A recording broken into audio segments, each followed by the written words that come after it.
So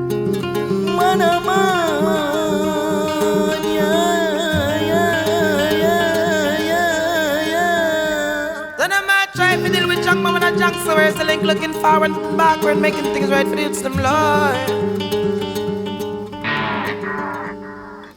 Youth from uptown now come and rise up.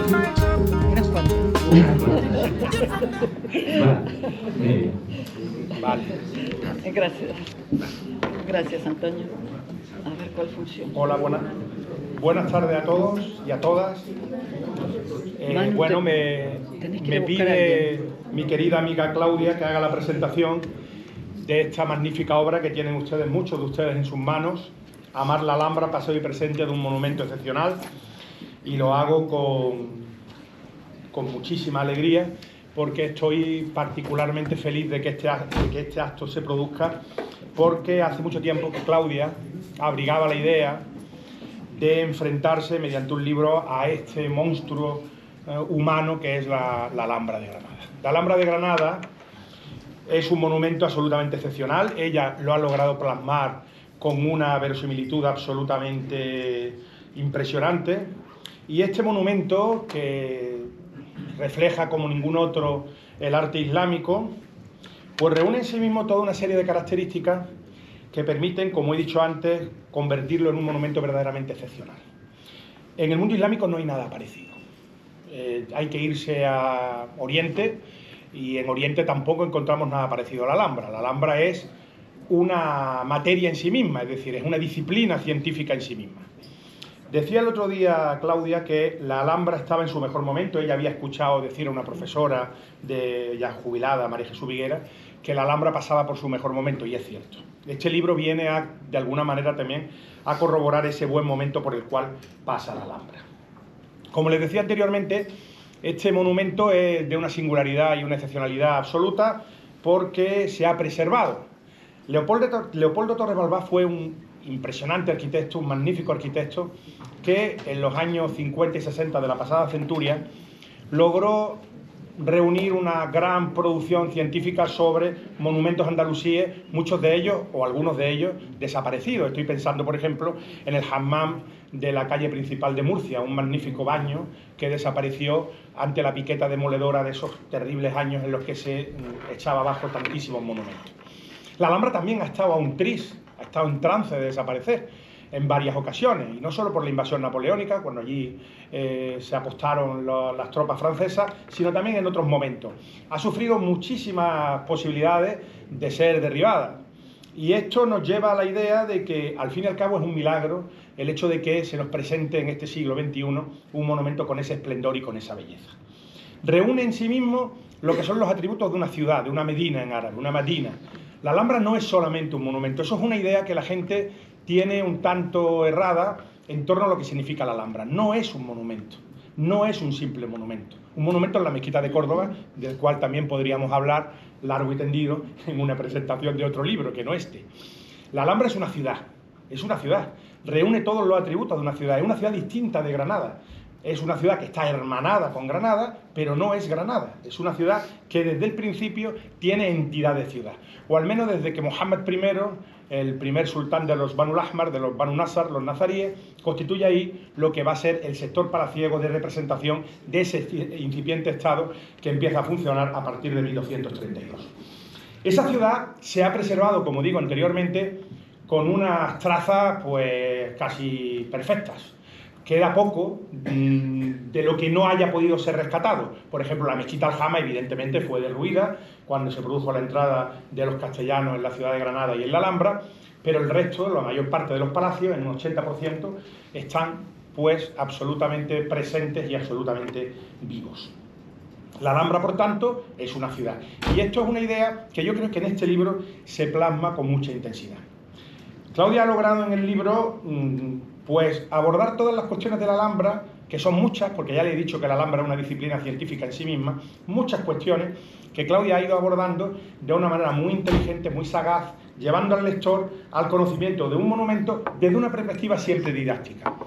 Laura no es una académica como puedo ser yo, del mundo islámico, sino que se ha acercado aquí pues de una manera un tanto casi accidental, me atrevería a decir. Pero el resultado es magnífico, Yo tuve el honor de prologarle un primer libro que publicó sobre Al-Ándalus y ahora encaro este segundo prólogo con mayor felicidad porque yo sé que para ella la Alhambra es especialmente emotiva.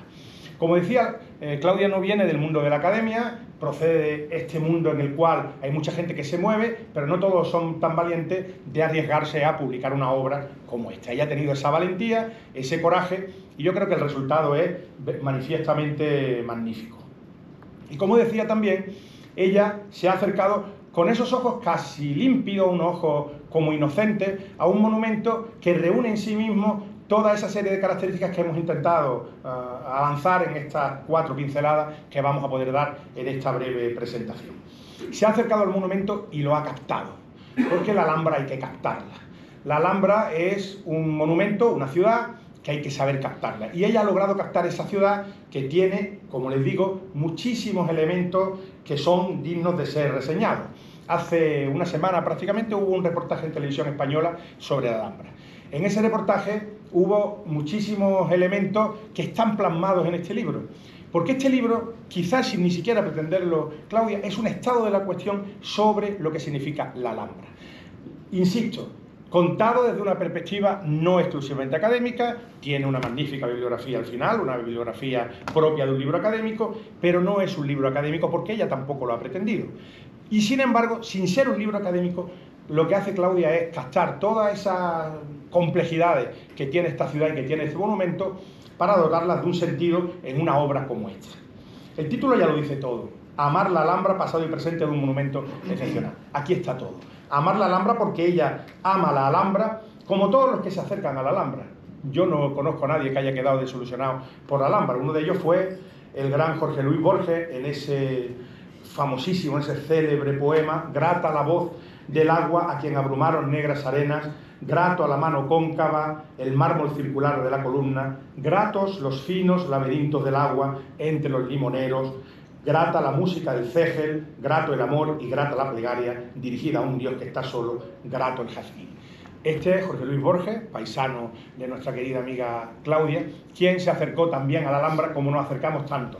Uno puede ir a la Alhambra 1, 2, 3, 1000 veces, 1001 veces, 1001 noches, como dice la gran obra árabe, pero siempre se va a quedar sorprendido por lo que significa un monumento como este, que desde luego no somos conscientes los españoles del monumento que tenemos entre manos. Me decía un amigo hace ya muchos años, bueno, Jerónimo Páez, el director de esta editorial, hace ya muchos años que me comentó, dice, si los franceses tuvieran la Alhambra, todas las recepciones oficiales con el mundo árabe se realizarían en un monumento como este. Es absolutamente excepcional. Yo les invito a ustedes a que busquen algo parecido a la Alhambra, no ya en el mundo islámico, fuera del mundo islámico. A ver si pueden encontrar un palacio de esas características. Y un monumento siquiera. Es verdad que hace falta mucha investigación en la arqueología islámica, es verdad que hay lugares donde ahora mismo la arqueología no se puede practicar por las propias condiciones sociopolíticas que viven esos países. Estoy pensando en un lugar donde yo he estado, por ejemplo, en Samarra, en Irak, pero no hay nada parecido a la Alhambra, se lo puedo garantizar. Yo he visto muchas mezquitas, he visto muchos palacios en el mundo musulmán, porque como especialista en arqueología y arte musulmán me he movido mucho por el mundo musulmán, y yo no he visto todavía nada parecido a la Alhambra, ni creo que lo pueda encontrar. Nosotros somos garantes y somos protectores de ese patrimonio que nos ha tocado pues gestionar desde el presente. Es un legado que viene desde atrás, es un legado que ha tenido la suerte una ciudad como Granada de recibirlo. Pero ese legado hay que, desde luego, protegerlo. La Alhambra está ahora mismo muy bien protegida y lo que podemos decir de ella es que el futuro que se le augura es un futuro magnífico. La investigación está siendo muy productiva, se están realizando unos trabajos muy intensos para tratar de comprender, para tratar de escudriñar cada uno de los elementos de la Alhambra. Se ha leído toda la poesía. Fíjense ustedes que estamos hablando de más de 10.000 inscripciones. Más de 10.000 inscripciones. Simplemente el lema de los nazaríes, Wala Ghaliba illallah, no hay vencedor sino Dios, aparece unas 3.500 veces en la Alhambra. Y aparece en otros monumentos, como por ejemplo la Tarazana de Málaga o la Alcazaba de Málaga, o aparece también en piezas de cerámica. Pero estamos hablando de un verdadero libro, un libro en el cual escriben los grandes, la pléyade de grandes poetas del Sultanato Nazarí de Granada. Escriben nada más y nada menos que Ibn Zambrak, Ibn al-Jatib e Ibn al-Jayyab. además con unas historias personales absolutamente fascinantes, unas historias políticas absolutamente fascinantes porque son consecutivos y entre ellos tenían una relación no siempre muy provechosa. Pero en todo caso la Alhambra es un libro abierto, nos está hablando, es un monumento que nos recibe y nos está explicando lo que quiere él decir, lo que él quiere contar, a través de los mejores poetas de la Granada del siglo XIV, el momento de máximo esplendor, por cierto, de la Alhambra. Por consiguiente, ese libro hay que leerlo, releerlo, volverlo a leer, hay que hojearlo, hay que mirarlo, hay que pasar páginas, hay que verlo siempre con unos ojos pues complacientes. Y nosotros vamos a hablar ahora, aunque sea ya brevemente, de este otro libro, brevemente, pero sobre todo de su autora, de Claudia. Claudia, yo creo que llega al Al-Ándalus a través de la Alhambra. Yo creo que ella viene, esto sucede con algunas personas, en mi caso por lo menos yo lo puedo contar personalmente, con una especie de idea de que ella tenía que encontrar algo que su padre, que en paz descanse, un señor al que yo tuve el placer de conocer, le contaba. Aquella remota tierra donde habían estado los moros, una tierra que tenía un monumento excepcional, ese monumento, la colina roja, Alhambra, que es lo que significa en árabe la Alhambra, Alhambra, la roja, y ella vino pues seguramente con esa idea de acercarse no solo a España, no solo a ese mítico Al-Ándalus desaparecido, sino también a ese monumento que había escuchado reiteradas veces de la boca de su padre. Siendo niña estoy seguro que ya ella abrigaba la idea de encontrarse con ese monumento que tanto le sonaba, ese bellísimo palacio construido por unos reyes moros en la remota Granada española al otro lado del Atlántico. Pero lo cierto es que Claudia se acercó a la Alhambra, pero primero se acercó al Al-Ándalus, publicó, como bien saben ustedes, una monografía que se llamó Al-Ándalus, un pasado de esplendor, y ahí se plasmó con total maestría un conocimiento que ella ha ido adquiriendo o hubo adquiriendo de una manera casi improvisada, leyendo, fotografiando, yendo a los lugares. Ella se ha recorrido todos los monumentos, todo ese legado patrimonial andalusí, conoce el castillo perdido de Jaén, Baños de la Encina, seguro que lo conoce, Burj al-Hamma, conoce Al-Arcos, conoce tantísimos lugares de esa arqueología del Al-Ándalus que está tan viva y que tanto produce. La formación de Claudia, paradójicamente, no es la de una historiadora. Claudia procede del mundo de la arquitectura, una técnico, ¿no? Una técnico, eso que se dice ahora tanto de los técnicos, pero sin embargo una técnico de esos técnicos a los que siempre hay que agradecerle que se acerquen a su materia desde el humanismo. El manejo de las técnicas es un manejo, pues evidentemente, pues muy loable, es decir, eres capaz de conocer una determinada técnica, la que sea, pero siempre hay que abordar esa cuestión desde una perspectiva humanística. Y ella lo hace.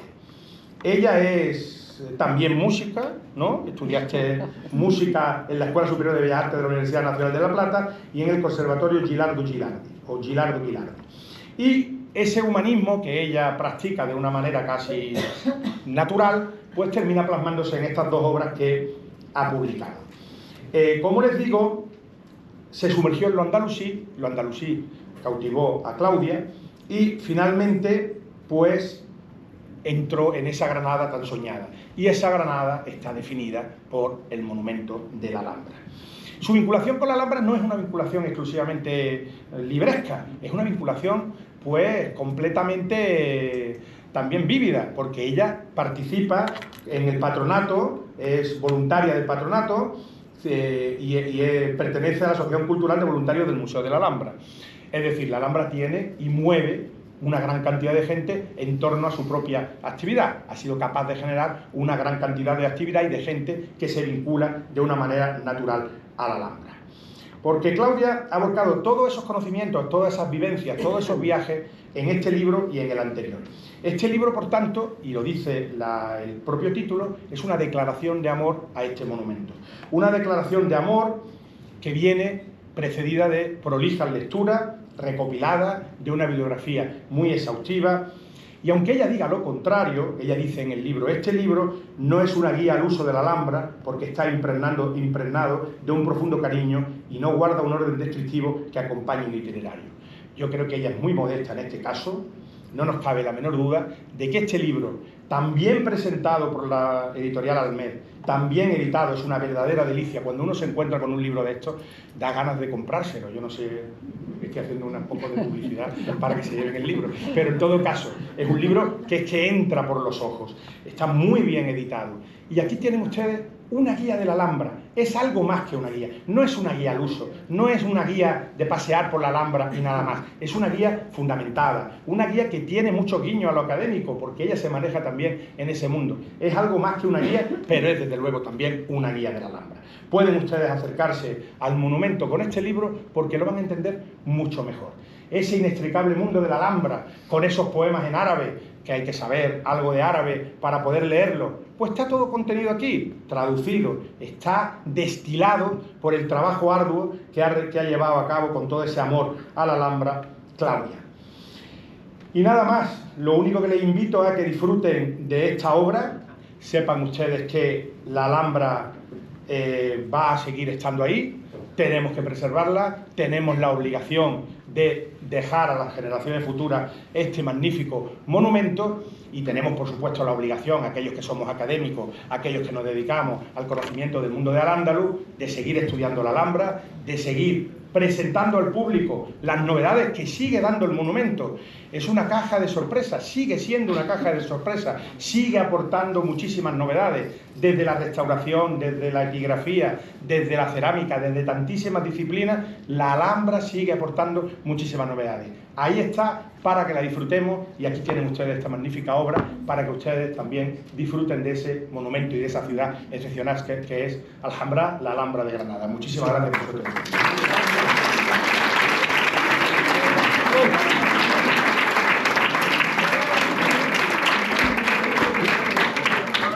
Bueno, muchísimas gracias, Virgilio. Te agradezco infinitamente que te hayas trasladado hasta aquí y acompañarme en este momento, que hayas hecho el prólogo del libro corriendo, porque la editorial nos dio unos poquitos días y era el mes de agosto, y Virgilio me dijo, sí, lo voy a hacer. No dudaste mucho, porque yo tenía mucho miedo, digo, le tengo que decir que hay 3 días para el prólogo. Y no lo dudó. Y la verdad que es un lujo, porque, bueno, él habló de mí, pero yo para hablar de él necesitaría días, porque es tanto lo que este hombre tiene publicado, lo que investiga, lo que anda por todos lados metido buscando acequias, buscando mezquitas. Se ha implicado mucho con una mezquita que se descubrió hace poco en Antequera. Sí. No sé si participaste en el descubrimiento, pero has publicado un libro sobre ella y le has dado un conocimiento a toda la gente. Es lo más importante que se ha encontrado en Málaga en los últimos años.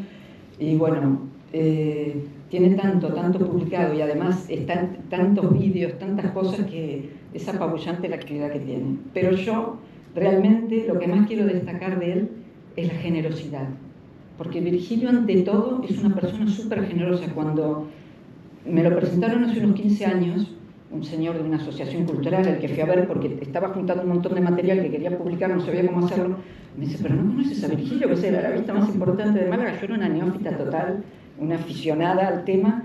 Digo, no lo conozco, pero lo quiero conocer. Bueno, nos preparó la entrevista y le conté que tenía un montón de material que había empezado a elaborar simplemente para que mis hijos estuvieran más informados, porque veía que en los textos escolares del secundario no faltaban muchos datos de los que yo leía y que me daba cuenta que inclusive había informaciones erróneas. Lo empecé haciendo así para mis hijos, sobre todo Manuel, que se me iba a la Alhambra cada rato, a la mezquita de Córdoba con los amigos, saltaban los alambrados, que eso me lo contó ya después.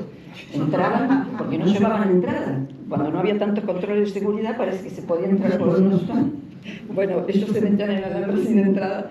Bueno, y le sigue gustando la historia. Entonces un poco lo fui escribiendo para ellos, pero claro, yo me empecé a entusiasmar con la investigación, porque cada vez iba leyendo más, y digo, bueno, voy a armar un libro, voy a empezar a sacar fotos. Bueno, empecé a viajar a Marruecos, me recorrí toda España, pedía los permisos para sacar fotos a los castillos, para la mezquita del Cristo de la Luz, que había que pedirle el permiso a la iglesia porque era dueña de la mezquita.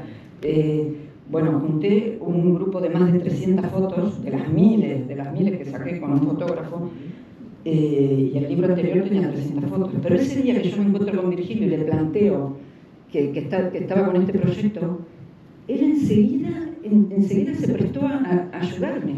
Es que lo primero que me preguntó, no sé si te acuerdas, ¿qué bibliografía estaba usando? Porque eso para mí fue importantísimo.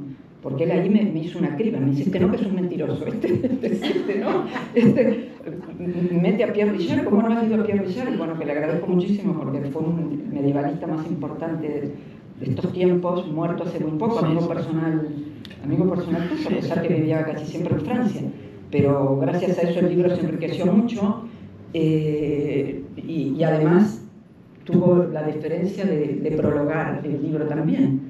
Yo lo perseguía porque tenía miedo de publicarlo, iba por todos lados, Virgilio, me corriges esto, ¿podrías por favor leer esto? Siempre me dijo que sí. Me he ido a Granada cuando estaba de investigadora en el centro, en el Consejo de Investigaciones Científicas del CSIC, que estaba en la Escuela de Estudios Árabes, me presentó al director de la escuela, me acuerdo, Castilla Rosales, que hasta me ofreció quedarme a dormir si quería investigar en la escuela, en ese Carmen que ellos tenían. Siempre que he ido a sus convenciones, a los simposios que organiza, él me presenta a su gente y dice, mi amiga Claudia que ha publicado un libro, ahora va a tener que decir que ha publicado 2.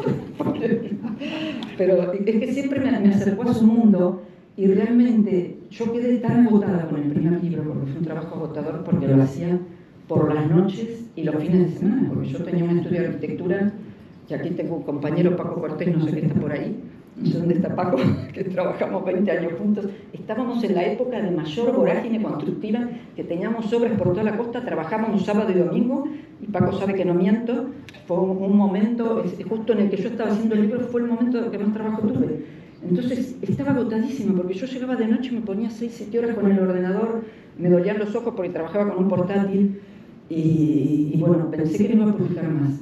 Pero claro, seguí detrás de este hombre que seguía contagiándome ese entusiasmo. Cada charla a la que yo iba, veía que él transmite todo, porque es un gran comunicador, como sigue siendo docente, ahora es docente en la universidad, siempre fue docente, tiene una forma de adaptar lo que dice al público que lo escucha, que te crea un entusiasmo y una emoción, que te emociona a veces las cosas que dice siempre cosas interesantes, que me fue trabajando en la cabeza, me fue trabajando una posesión que ya me poseía, como tú dices, desde que yo estaba en la Facultad de Arquitectura de La Plata, porque como dice Antonio Muñoz Molina, cuando escribimos siempre es fruto de una posesión, y es algo que nos posee antes que nos percatemos de eso. Y claro, y escribimos para liberarnos, un poco para liberarnos y para aliviarnos, pero al mismo tiempo, como vamos profundizando cada vez más, es como que aumentamos la posesión y entramos en un estado de, él lo dice, en una vigilia permanente para absorber solo esos temas. Y yo reconozco que he entrado en ese estado de vigilia, y acá hay un señor al que agradezco muchísimo, que es mi compañero Fernando, porque me aguantó. Fernando, yo en modo avión, solamente preocupada por la Alhambra durante años, y iba a Granada cada rato, me hacía todos los cursos, siempre después de las rehabilitaciones se hacían unos simposios en los que participaba. Estuve metida con el tema de la Alhambra, prácticamente impermeable a un montón de otras cosas.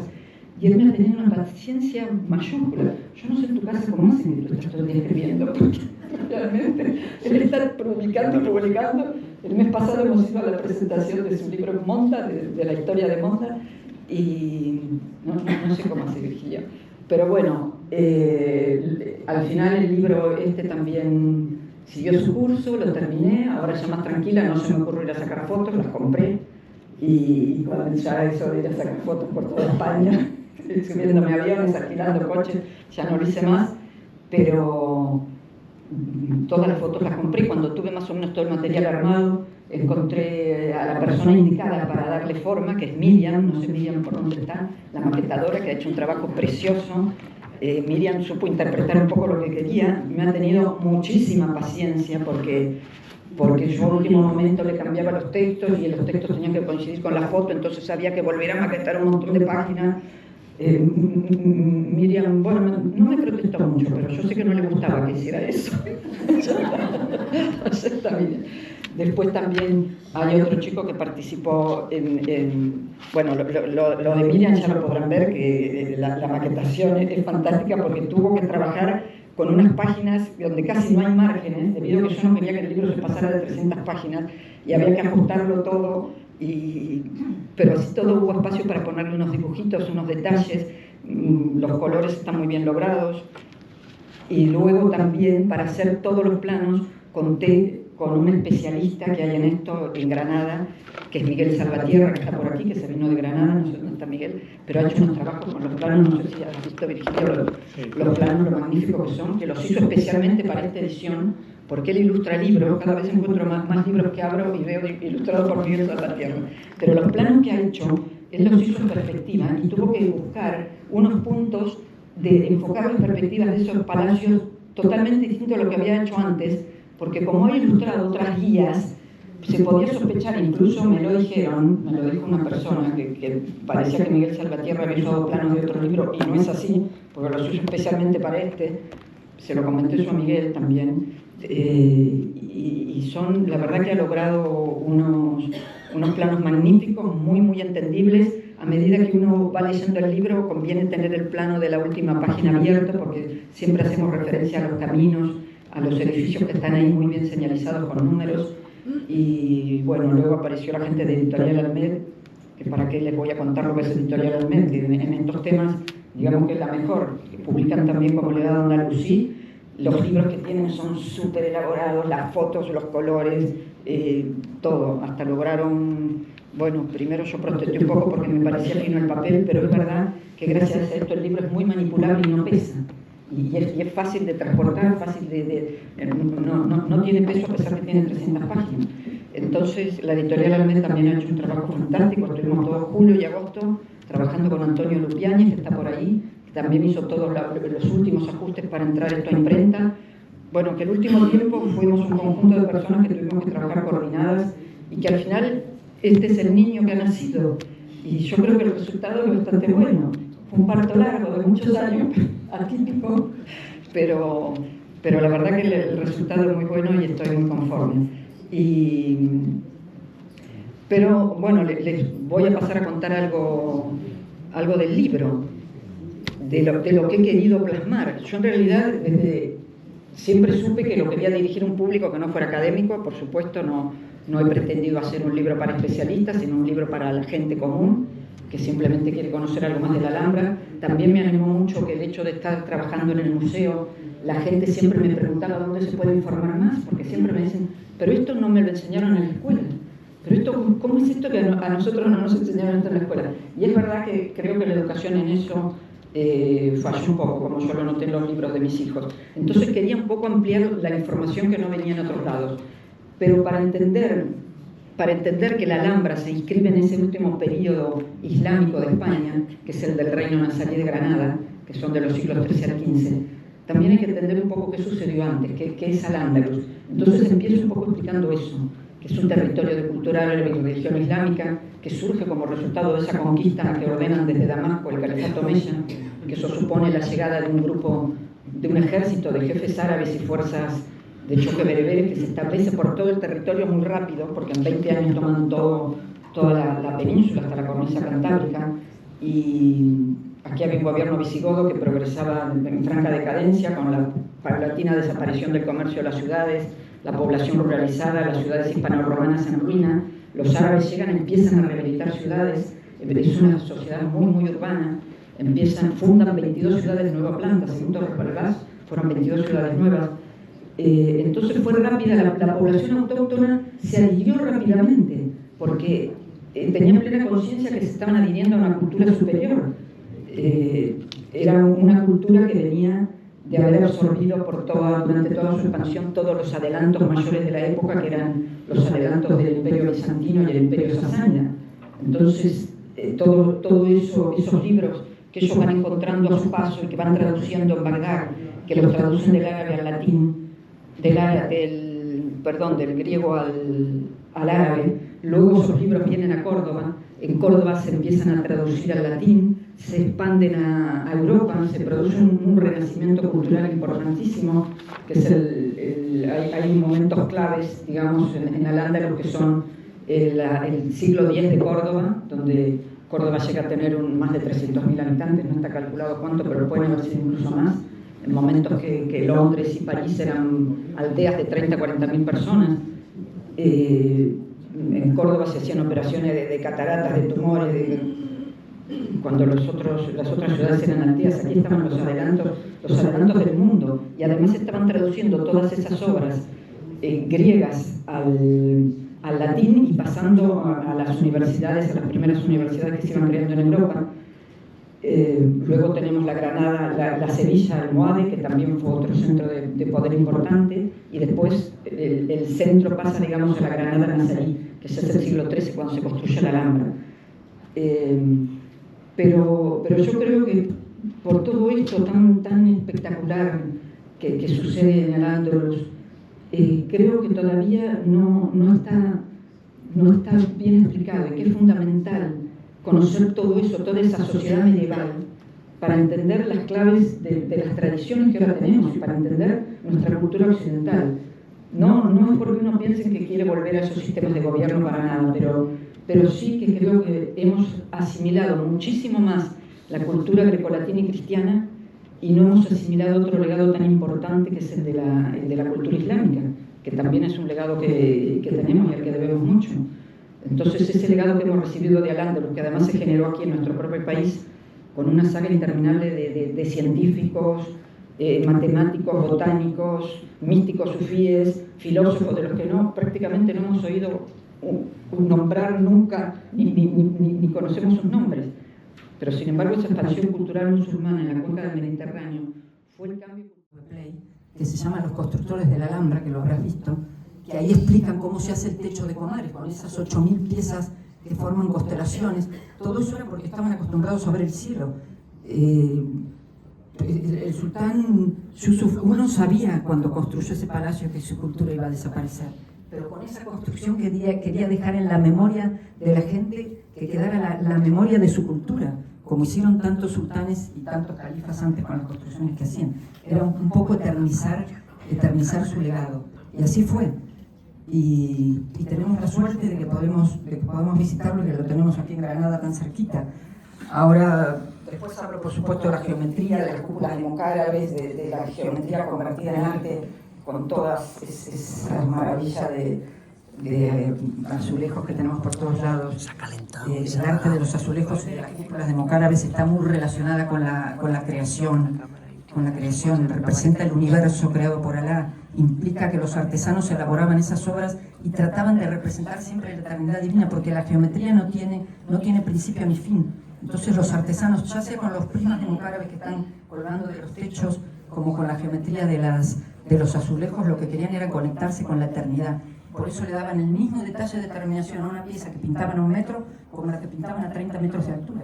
Cuando se cae un mocárabe y encuentran con tanto detalle pintado, dicen, pero ¿para qué si está a 30 metros nadie lo podía ver? Y sin embargo era como que tenía todo un sentido religioso. Entonces todos esos conocimientos de las matemáticas que tenían tan desarrollados, y de la geometría, porque habían traducido a Euclides en el siglo III a.C., habían traducido la obra cumbre, Los Elementos, que se tradujo en Bagdad. Entonces todo eso le dio muchas posibilidades y pudieron resolver muchos problemas que necesitaban de cálculos astronómicos que se basaban en la geometría. Por eso podían orientar todas las salas de oración a la Meca, podían elaborar los calendarios, establecer las horas para la oración. La disposición de los palacios siempre tienen los ejes norte-sur. Los patios están orientados en un eje norte-sur porque ponían las salas principales al norte, ya que la mejor orientación era al sur y podían abrir las puertas al sur. Entonces todos los palacios tienen el eje más largo de los patios con orientación norte-sur. Y bueno, realmente los hallazgos, como dice Virgilio, siguen avanzando y avanzando, y últimamente se ha descubierto que en todas esas geometrías de los azulejos están contenidos los 17 grupos cristalográficos planos, que ese es el único monumento del mundo donde están representados esos 17 grupos. Los grupos cristalográficos vienen de las teselaciones. El teselar, un plano, es poder repartir una figura sin que queden vacíos, y irla repitiendo en traslación, rotación, reflexión, en 17 formas distintas de teselar. Y hay 17 formas distintas, pero las 17 formas de teselar están contenidas en la Alhambra. Eso no existe en ningún monumento del mundo, ni existe ningún monumento que sea un libro abierto como es este, porque hubo un sultán que se le ocurrió crear una oficina de redacción donde juntó a lo más selecto de los poetas y que iban diseñando. Además estaba diseñado para determinado panel, era como una oficina de diseño gráfico, podría ser hoy, porque para determinado panel diseñaban los colores, la geometría, el puzzle de cerámicas que iban a armar, cómo iba a estar eso rodeado de palabras, qué poesías iban a poner. Hay poesías muy conmovedoras, como en la... Eso lo leí hace poco y no lo sabía, pero en La sala de dos hermanas hay una poesía que habla del dolor que sentían las sultanas cuando estaban en la parte alta del harén, que ellas no podían participar de las fiestas que se hacían de circuncisión de los herederos. Entonces, la poesía habla del dolor de la madre de no poder tener al niño en el momento, tenerlo en brazos en el momento que le hacen la circuncisión. La Alhambra es un libro escrito que nos va dando información interminable, y como siguen las investigaciones y además avanzan las técnicas para investigar, cada día nos sorprendemos con más cosas. Yo no sé si seguirles hablando del libro porque en realidad casi es mejor que lo lean, ¿no? Pero bueno, hay un capítulo al fondo que se escapa un poco del tema de la Alhambra medieval, porque también hablo de la Alhambra en el periodo de los Reyes Católicos y de la Alhambra hasta el día de hoy, cómo fue evolucionando hasta la fecha en que estamos, porque la Alhambra siguió viva. Pero hablo de una influencia muy grande que tiene en todos los artistas románticos.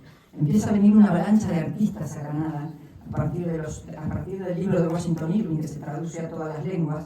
Empieza a venir la primera avalancha, digamos, de turistas en el año 1850, y vienen los primeros fotógrafos con esos equipos pesadísimos para sacar fotos, vienen grabadores, vienen escritores, y la Alhambra empieza a transformarse en un monumento que en todo el mundo hablaban de él, y en ese momento ya las autoridades de España empiezan a tomar conciencia que tienen que hacer algo por rescatarla de la ruina en la que había caído. Porque en la Alhambra, a partir de la Revolución Francesa, de la ocupación de Napoleón, con 1500 soldados allá adentro que quemaban todo para calentarse, hicieron una destrucción horrorosa. Además volaron murallas y se empezó a meter gente que ocupaba los palacios, cegó las albercas con tierra, hicieron plantaciones adentro de las albercas. Las casas tenían el nombre de las familias que las ocupaban. Estaba la casa de Mateo Jiménez, que fue el que hizo de guía de Washington Irving, y la gente le alquilaba a estas personas las habitaciones, los turistas que venían. Entonces la Alhambra era una ruina total. Está en pie gracias a la casualidad y a que fue una ciudad tan bien hecha, porque es una ciudad de barro. Todos los muros son de barro, las murallas son de barro, los azulejos que protegen la parte baja de los muros para que no los invada la humedad son de barro cocido, las tejas son de barro, los suelos son de barro. Es una ciudad de barro que se ha mantenido en pie hasta hoy, gracias, supongo yo, un poco a la providencia, porque los terremotos que ha soportado también han sido muchísimos. Entonces, y los incendios, intencionados unos y otros no. La Alhambra pasó por muchos incendios. Hay un capítulo que cuento sobre todos esos desperfectos. He buscado en algunos periódicos algunos datos interesantes. También cuento sobre todo esos desperfectos que sufrió la Alhambra desde la época de los Reyes Católicos hasta hoy. Y bueno, espero que el libro les guste. Le he dedicado mucha energía, mucho tiempo y mucho amor, y quiero compartirlo con todos ustedes. Así que espero que así sea. Gracias.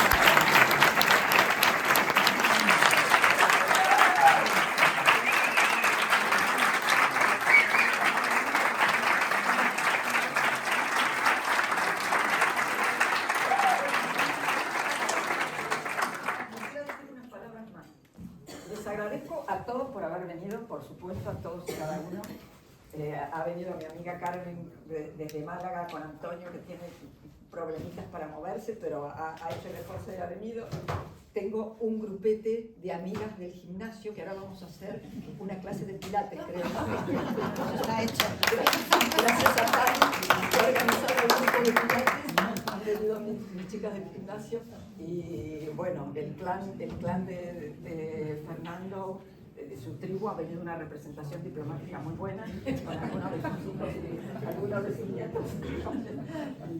De mi familia pocos, porque aquí somos pocos, pero está mi hijo Manuel con mis dos nietos, que son estos dos hermosos que están aquí. Y por supuesto la orquesta de piano, que no sé cómo no trajeron los pianos. Participan mis compañeros, no han traído los pianos, pero ha venido su directora.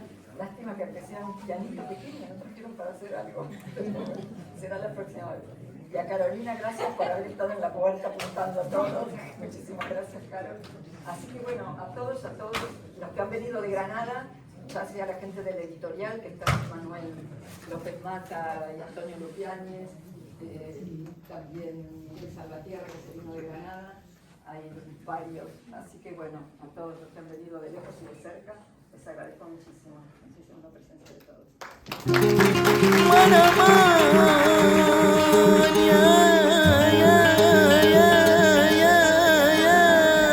Then I might try to deal with junk, but when I junk, so where's the link looking forward, backward, making things right for the youths, them Lord.